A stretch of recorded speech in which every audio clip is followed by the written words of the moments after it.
because the breaking news, I think you might have guessed it, is that Manchester United have sacked Rúben Amorim. OK, Jamie predicted it just a few minutes ago. He has gone. We understand he met with Jason Wilcox and Omar Barada this morning, and they informed him that he was being relieved of his duties. Right, our reporter Daniel Khan is there at Manchester United for us. Right, Daniel, just tell us more about this, how it's come about. Yeah, I mean, Tom, just to recap that breaking news, Manchester United have sacked their head coach, Rúben Amorim, after 14 months in charge.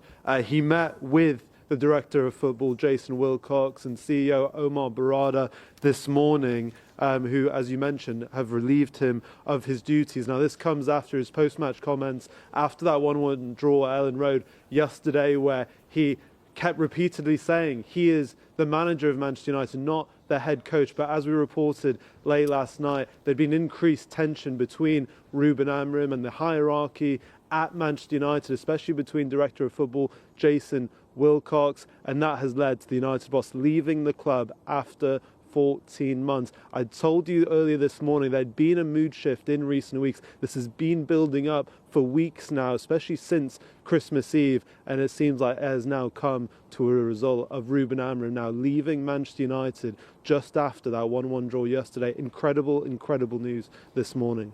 Yeah, it definitely is, Daniel, and Jamie's going to get involved in this as well. It was very strange last night, wasn't it, when he said, "I am a manager, not a coach." But we know that his title is head coach, and it confused everybody there. He seemed to be taking a dig at transfers. I mean, was he supposed to have a say in transfers? Because normally a head coach doesn't have that much of a say. Yeah, Tom, I think there's two components to this. I think there's one that I think when he was referencing he's a manager, and he also referenced big names like Thomas Tuchel, Jose Mourinho, Antonio Conte. I think what he was saying there is he doesn't want to be dictated to like these big name managers in terms of their style of play. They will play however they want and deploy their teams however they want to win football games. And as we reported last night, a lot of this strained relationship between Amorim and the hierarchy had been about the tactical approach of the team this season. We know Amorim has always consistently been bullish about his 3-4-3 system. We've seen that tweaked in recent weeks against the likes of Bournemouth, that 4-4 draw at Old Trafford, the win against Newcastle. But then in the last two games, he reverted back to his 3-4-3 against Wolves, Leeds yesterday, two uninspiring performances.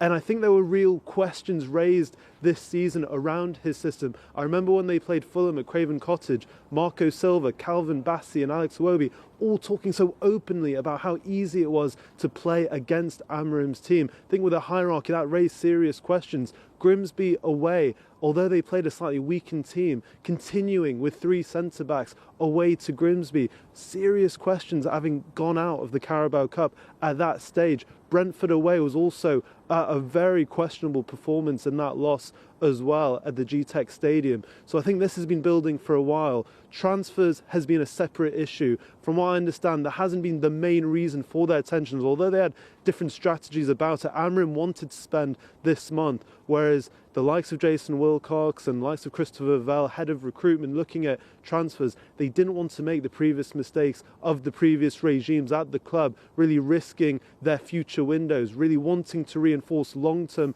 the midfield, for example. We know they have a short list of the likes of Carlos Baliba, Elliot Anderson, Adam Wharton. If they spent this month, that would put moves like that in jeopardy, and that's something, while being sixth in the table and just a few points off a Champions League place, they don't want to do this month. So look, there's been a few components to this, and it just felt like they ended up on the wrong sides of this argument, and now that has resulted in Rúben Amorim leaving the club. Yeah, it's big news. Daniel will be back with you later in the day, no doubt. Thank you.